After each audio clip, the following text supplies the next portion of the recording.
Pakistan Peoples party تو اس پہ پہلے سے ہی یہ بات کہتی ہے کہ کوئی بھی ہو، چاہے امریکہ ہو چاہے رشیا ہو، وہ پاکستان کے اگر اندرونی معاملات میں اندرونی وسائل کی تقسیم پہ یا وسائل پہ قبضے کی اگر سوچے گا تو پاکستان پیپلز پارٹی تو اس کے سامنے دیوار بن کے کھڑی ہوگی۔ ٹھیک ہے، ٹھیک۔ پیپلز پارٹی کو بھی تحفظات ہیں، جس طرح کے تحفظ یعنی پاکستان کے لوگوں کو تحفظات ہیں کہ جنگ بندی ہم کریں، اعلان ٹرمپ صاحب کریں، تیل ہمارے ملک میں نکلے، اعلان ٹرمپ صاحب کریں۔ پیپلز پارٹی کو بھی اس حوالے سے کچھ تحفظات ہیں سر پلیز؟ نہیں، پیپلز پارٹی کو تو ہمیشہ تحفظات رہے ہیں بیرونی مداخلت سے کہ بیرونی مداخلت نہیں ہونی چاہیے۔ شاید کچھ لوگ کہتے تھے کہ ٹرمپ اوتھ لے گا تو ساتھ ہی یہ اعلان بھی کر دے گا، یہ بھی ہو جائے گا، وہ بھی ہو جائے گا۔ ٹھیک ہے۔ انفارچونیٹلی اس نے نہیں جوائن کی۔ اس وقت تو ایسے ہی لگتا تھا کہ جیسے ٹرمپ جیتے گا اور وہ تحریک انصاف جوائن کر لے گا۔ ٹھیک ہے۔ تو جب وہ نہیں ہوئی تو لوگ ڈس اپوائنٹ ہوئے۔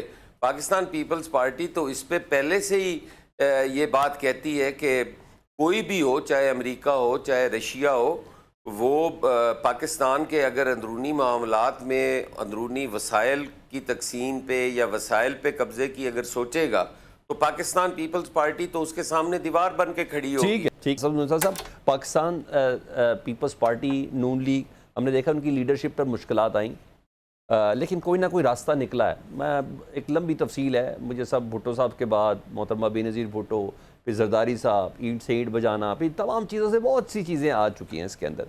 کیا وجہ ہے کہ عمران خان صاحب ابھی تک کوئی راستہ نہیں نکال پا رہے، یا اسٹیبلشمنٹ انہیں کوئی راستہ نہیں دے رہی؟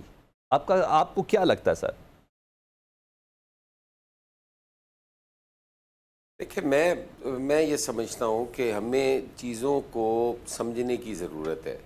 ہم آج تک، میں نے پہلے بھی عرض کیے کہ ہمارے یہ دوست یہ سمجھ ہی نہیں پا رہے کہ ہم نے سیاست کرنی ہے، یہاں پہ ہم نے کوئی عسکری ونگ بنا لیا ہے، ہم نے اس ملک کے اندر کوئی انارکی پھیلانی ہے، ہم نے کیا کرنا ہے، وہ یہ ڈیسائیڈ ہی نہیں کر پا رہے، اور وہ ایشوز کی پولیٹکس سے بالکل دور جا چکے ہیں۔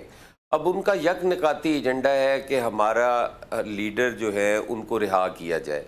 یقیناً ہر کارکن کی یہ خواہش ہوتی ہے کہ ان کو رہا کیا جائے۔ اس کے لیے راستے نکالے جاتے ہیں، قانونی راستے اپنائے جاتے ہیں، آئینی راستے اپنائے جاتے ہیں۔ اپنی جو موجودہ جو سیاست ہے، سیاسی قیادت ہے، ان کے ساتھ روابط بڑھائے جاتے ہیں۔ آپ کو یاد ہوگا، بلکہ حفیظ اللہ نیازی صاحب بیٹھے ہیں، ان کا تو آنکھوں دیکھا حال ہے کہ جب ایم آر ڈی بن رہی تھی اور شہید بھٹو اس وقت نئے ان کو شہید کیا گیا تھا، ان کا عدالتی قتل کیا گیا تھا، اور اس کے بعد ایم آر ڈی بنی، اور اس جدوجہد کے اندر بیگم نصرت بھٹو صاحبہ ڈائریکٹلی ان لوگوں کے ساتھ بیٹھیں، ان لوگوں کے ساتھ نیگوسیشنز کیں، ان کے ساتھ بات چیت کی جو کہتے تھے کہ ہم کوہالہ کی پل پہ بھٹو صاحب کو پھانسی دیں گے، جو ڈائریکٹلی انوالو تھے اس مرڈر کے اندر، جنہوں نے مٹھائیاں بانٹی تھی۔ جب انہیں اس چیز کا ادراک ہوا کہ ہم کتنا بڑا غلط کر چکے ہیں، تو وہ واپس آئے اپنی اسی پولیٹیکل فورسز کے پاس، اور ان کو لے کے ایم آر ڈی بنی اور ایک جدوجہد کا آغاز کیا، اور پھر اس کے نتیجے میں ڈکٹیٹر ضیاء الحق کو جانا پڑا۔ بے شک وہ مر کے گیا، لیکن وہ کمزور ہو چکا تھا، اس کی اپنی بنائی ہوئی 85 کی اسمبلی اس کے ہاتھوں ڈیزالو ہو چکی تھی، اور وہ اس سے اس قوم کی جان چھوٹی۔ جب 86 میں بے نظیر صاحبہ تشریف لائیں تو ان کے ساتھ ایک بہت بڑی تعداد میں پاکستانی تھے۔ انہوں نے نہیں ایک دن بھی کوشش کی کہ 10 اپریل کو لینڈ کریں اور کہیں کہ میں جا کے 126 دن کا دھرنا دوں گی، میں پارلیمان کی چار دیواری کے اوپر میں شلواریں سکنے ڈال دوں گی، میں جا کے پی ٹی وی پہ قبضہ کر لوں گی، میں جا کے پرائم منسٹر ہاؤس میں گھس جاؤں گی۔ ایک دن بھی انہوں نے یہ اس قسم کی بات نہیں کی۔ انہوں نے کہا کہ میں اس ملک کے اندر چینج لاؤں گی، جمہوری طریقے سے لاؤں گی، جمہوری رویے ہوں گے ہمارے، ہم یہ ملک ہمارا ایک گملہ تک نہیں ٹوٹا۔ تحریک انصاف کا جب بھی احتجاج ہوتا ہے آپ کے سامنے ہے، میں معذرت کے ساتھ کسی دوست کی دل آزاری نہیں کرنا چاہتا، آج جس 9 مئی کے واقعے سے یہ کہہ رہے ہیں کہ ہمارا کوئی تعلق نہیں ہے، کیا سپریم کورٹ کے اندر کھڑے ہو کے چیئرمین یا بانی تحریک انصاف عمران خان صاحب انصاف نے یہ بات نہیں کہی تھی کہ اگر مجھے دوبارہ گرفتار کیا گیا تو یہی ری ایکشن آئے گا؟ کیا مراد سعید صاحب کی جو ویڈیوز آئیں اس میں نہیں کہا گیا کہ جاؤ فلاں جگہ پہ حملہ کر دو؟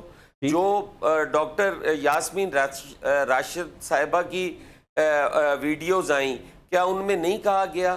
سارے القائدین نے اس وقت چونکہ انہیں یہ اندازہ تھا کہ ہم نے 126 دن کا دھرنا دیا، کسی نے کیا کر لیا ہمارا، انہوں نے جب بنی گالا کے بنی گالا نہیں، زمان پارک میں جب خان صاحب کو ریاستی ادارے گرفتار کرنے جاتے تھے تو جس طریقے سے وہاں پہ جنگ ہوتی تھی وہ ساروں نے، ان کے ذہنوں میں تو یہ تھا کہ یہ ہو ہی نہیں سکتا، یہ ہوا۔ پھر 26 نومبر کا جو واقعہ ہے، کیا وہ پاکستان کی تاریخ کا کوئی ہے کہ کہیں پہ رینجرز والے مارے جا رہے ہیں، کہیں پہ پولیس والوں کو مارا جا رہا ہے، کہیں پہ ٹریفک پولیس کو مارا جا رہا ہے؟ ٹھیک ہے، ہمیشہ یہ کہا جاتا رہا، میں نہیں کہتا کہ غلط کہتے ہیں، ٹھیک ہے ہمیشہ یہ ہم سنتے رہے کہ اتنے لوگ جو ہے تحریک انصاف، آپ کی بات سے یہ اندازہ ہوا کہ سیاسی روابط بڑھائے جائے، دے کے کہا۔ ٹھیک ہے سر،